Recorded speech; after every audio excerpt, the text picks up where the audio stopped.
Hey there everybody, this is Svenshinhan and welcome back to episode 2 of Donkey Kong Country 2, Diddy's Conquest, and that's a mouthful. In the last episode, we took care of world number 1, the Gangplank Galleon, and right now we'll hop straight into world 2 and get the show on the road. Actually, I'm probably not really gonna get the show on the road. I'm really gonna take it just kinda easy. I mean, I'm doing this casual style. The only style I'm even remotely good at. Don't ask me why I'm taking the barrels with me, I don't know. I don't have a plan for them or anything. I kinda just want them. But yeah, in this episode, I'm hoping to be able to finish this world within the time limit. I'm not sure that I'll be able to, though. I'm gonna give it my best shot. And in my practice recording... not the practice recording, in my practice file, I did pretty decent, and I got up to the end without dying, but knowing myself, you know, when I'm talking, my focus goes down to the drain, and I'm probably gonna suck really, really bad. So, let's just hope that I can get all this stuff done without dying too much. Should be doable, just maybe not for me. We'll have to see. Anyway, I love the music in this stage. It's just so atmospheric, you know, there's tension. And I love the drums, or the percussion, or whatever you want to call it. I just love what David Wise did with the music. He's a genius. I don't care what anyone says, he's like the Jeremy Soule of the SNES era.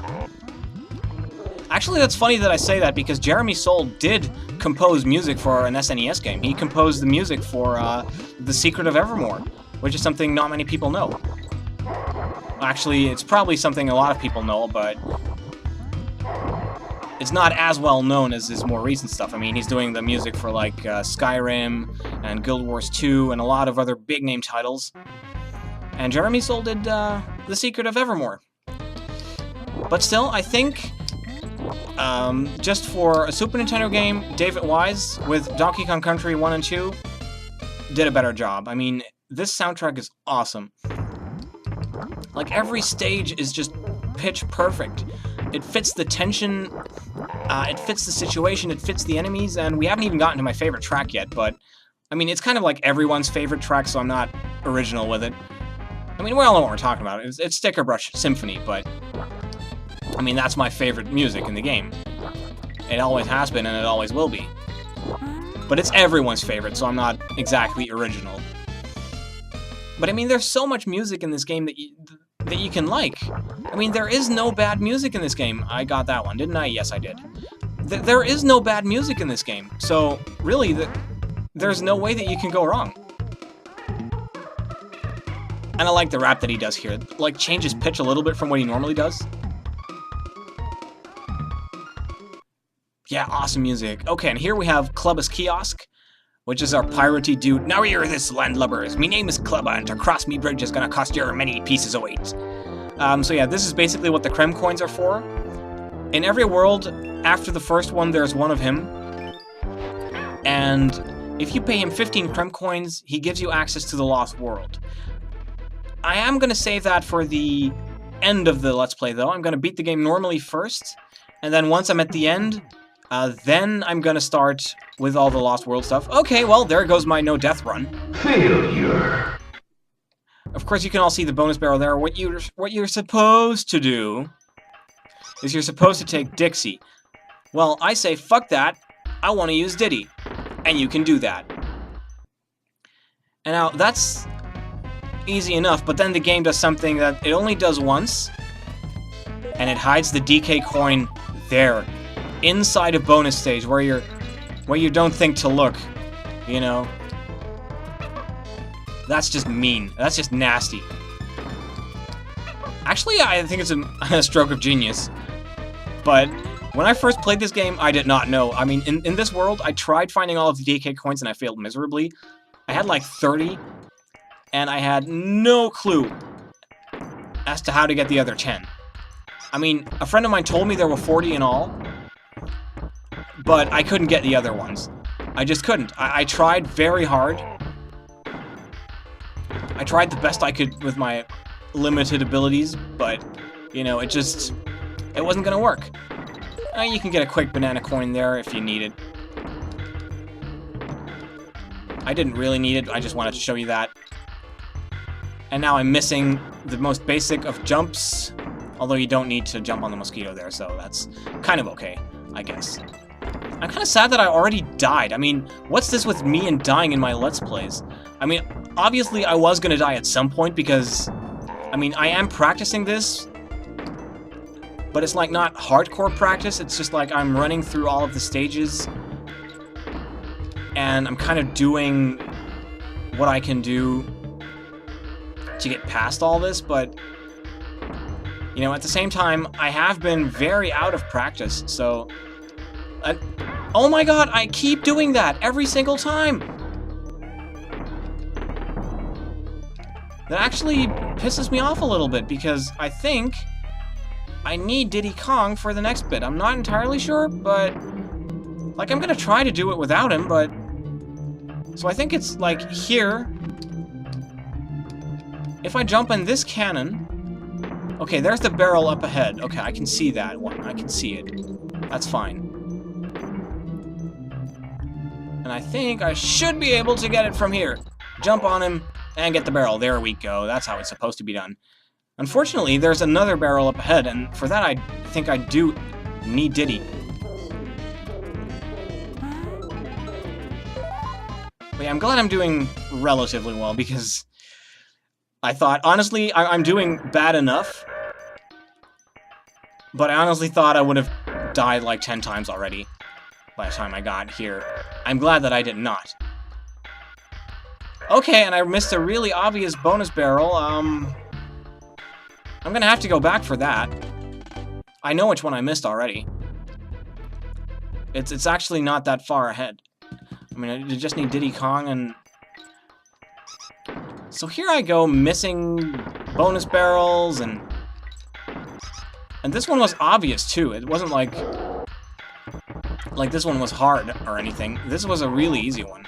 It's on this general side of the screen. It's just it's just way up there. I think what you're supposed to do, you can kind of go like here. It's like where the vultures start spawning. It's right around that area where it happens. That's where it is. So you kind of want to kill him. Is it here actually? No, it's not here. It's a little more upwards. So it is past the halfway mark. I might as well just have gone back for it and then started the area again from here. That would have saved me time. Oh well. So I think it's coming up ahead here. Actually, I think it's exactly, yeah, there it is. I can't believe I missed such an obvious bonus barrel. Oh well, at least I haven't died yet. Oh wait, I have. Oh well, let's just continue. I mean, I'm not doing too bad, so... and stop complaining. This is not what you're here for. You're not here for my complaints. And if you are, then, well, more power to you, but that's not what I'm here for. I'm not here to complain. Now that we have that, we can exit the stage, and there it's completion. Next one is Lava Lagoon, and this is pretty easy. As a kid, I was afraid of the stage because the lava burns you and kills you and basically just destroys you in every which way. But it's actually... come on, jump out of the water. It's not too bad. You kind of have to be careful that you don't run out of time, because the death water will eventually kill you, but... I mean, the secrets in this one aren't very hidden, so...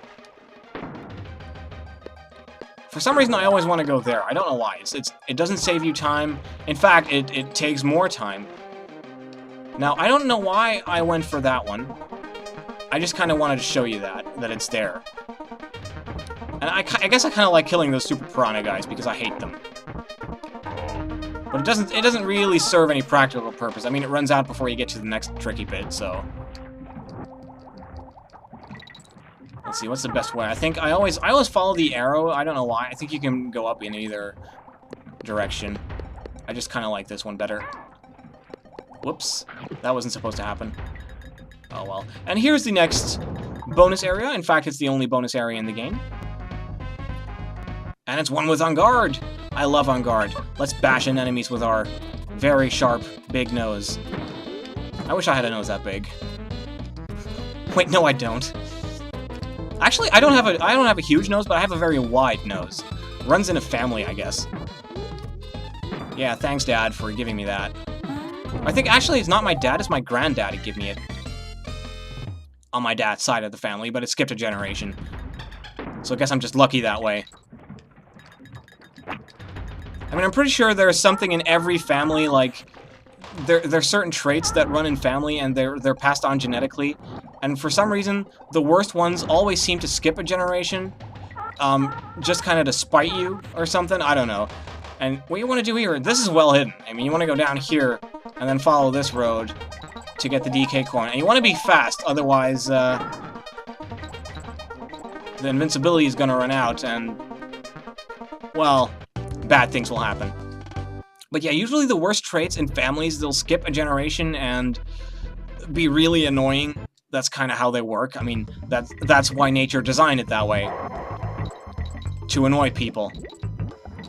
That's all it's designed for, just to annoy people. I'm pretty sure that's exactly it. I'm pretty sure there's no other reason for it. Let's see, I think you can actually just jump off here, yeah. Let's grab Rambi. We're gonna need him in order to unlock the first bonus area. I forget, is there 1 or 2 bonus areas in this stage? I don't remember. I think there's 2. There's one after the midway point, and then let's grab a little bit of. I think there's one right over here where you first get off the balloon. You have to use Rambi's charge attack, and then there's one after the midway point of the stage. I'm pretty sure. I'm not entirely sure, though. Let's get a little bit of height. You don't need a whole lot. I think you can actually just kind of cruise through it in a top speed. I think actually this game was designed so that if you know it well, you can pretty much keep going without stopping. And someone once told me that most games are designed like that. Like, the creators will build the game so that you can run through it really quickly, if you're good enough. At least in the old days. Mario games were definitely designed like that. I mean, if you look at speedruns of, like, Super Mario Brothers, man, those guys are fast. They can clear the game in, like, I think it's 5 minutes and 9 seconds now. Of course, that is with using warp points and stuff, but heck, even so, I couldn't beat it in 5 minutes. I've never actually beaten Super Mario Brothers, the original. I know, I'm ashamed to even admit it, but I've never beaten it.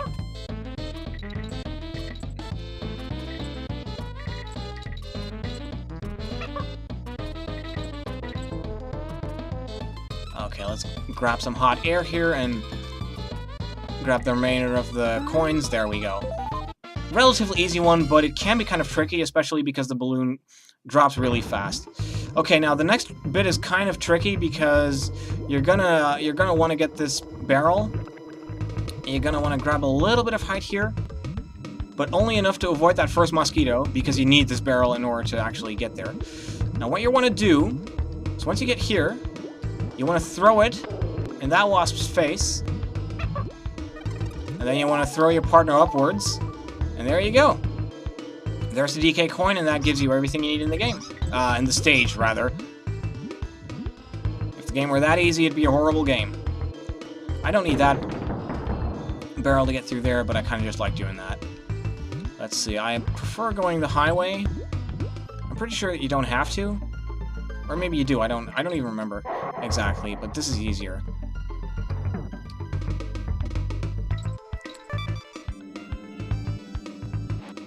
And I just can't get enough of that music. It's so good.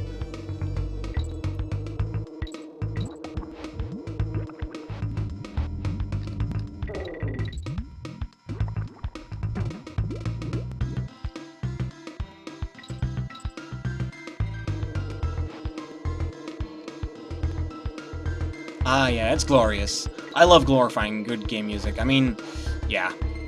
I'm gonna stop nerding here. Okay, let me get under those bees, or wasps. Well, they're called zingers, but if they're supposed to represent any kind of animal that we know, then it'd be wasps. That's what they look like the most. And we don't need the super secret, but we're gonna go for it. Rock out Dixie. And I think this only leaves us with one stage. Yeah, it's Squawk's Shaft. Which is, it's not too bad, but there are a few tricky bits in this one. I'm not gonna lie. Actually, I don't think there's a bonus area right there. I think, is there one in the beginning of the stage here? No, I don't think so. I know there's 3. I know where one of them is. So, one could say that I'm not prepared enough, and I would agree. Let's see, I think actually one is over here. Yeah, that's one. And the other one is up high and on the left side of the stage. I just don't know exactly where. Now, in this bonus area, the one is... The Kremkoin is always in that chest, like the third... Like on the right and the third from the bottom. It's always in that one. I don't know why. In most of those minigames, they would be randomized, but apparently the creators felt like it wasn't a good idea to do that, or... I don't know, I'm not a game designer. Okay, let's get away from the... Zinger. I'm gonna have to shoot in that direction, because I wanted to check real quick if there was anything up there, but apparently there wasn't. At least nothing noteworthy. Okay, that just takes you around. That's very useful. Not.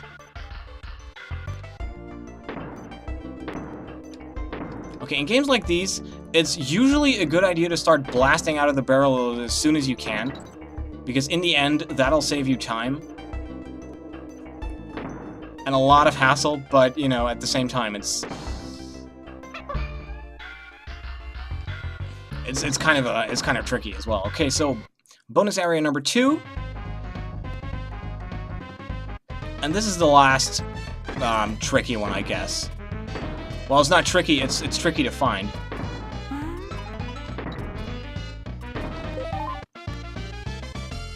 The last one is actually pretty... Well, it's difficult, but once you know where it is, it's pretty easy to find. But I guess that's true for all... I mean, it's always true for stuff like this.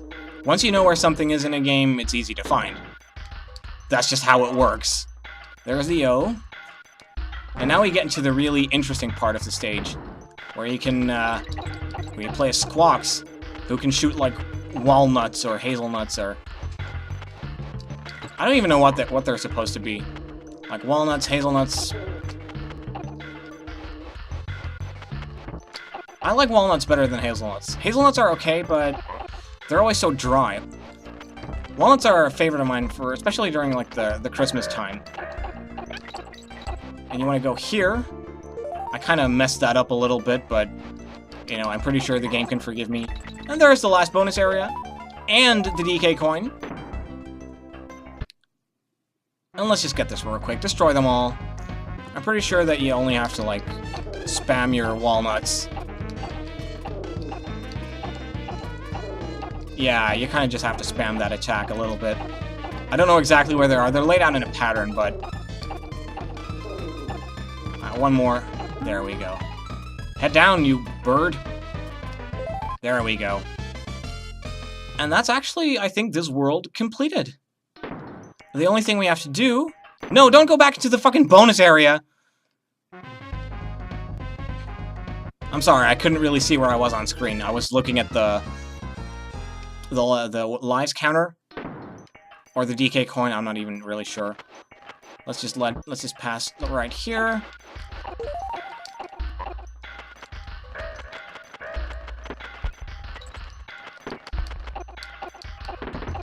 Okay, you can't shoot him from that side. That kind of makes sense, I guess. And I think we made it to the end. At least I hope we did. Yeah, we did. And there we go to the end.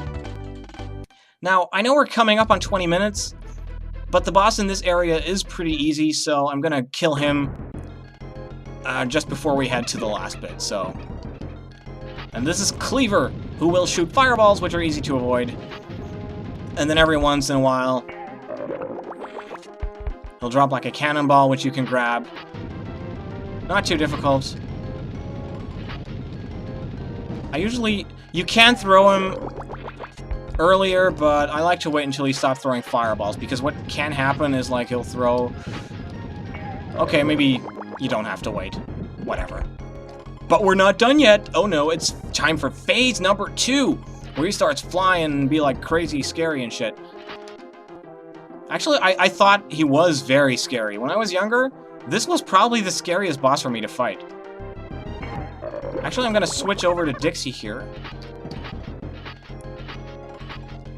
Because she has an easier time hitting him. You can kind of just jump up like that. And then spaz out a little. It's fun to do. Oh yeah, there's 2 banana coins up there. And now you can't move anymore. And he's dead. Giving you the last Kremkoin for this world, and finishing up at around 21 minutes, so that's not too bad, actually. I'm glad I got to do this world in one video. I'm not going to be able to do the 3rd world in a video, I can promise you that much. Anyway, the next world is Kremki, but we're saving that. So, until next time, thank you all very much for watching, and I hope you had fun. Bye-bye.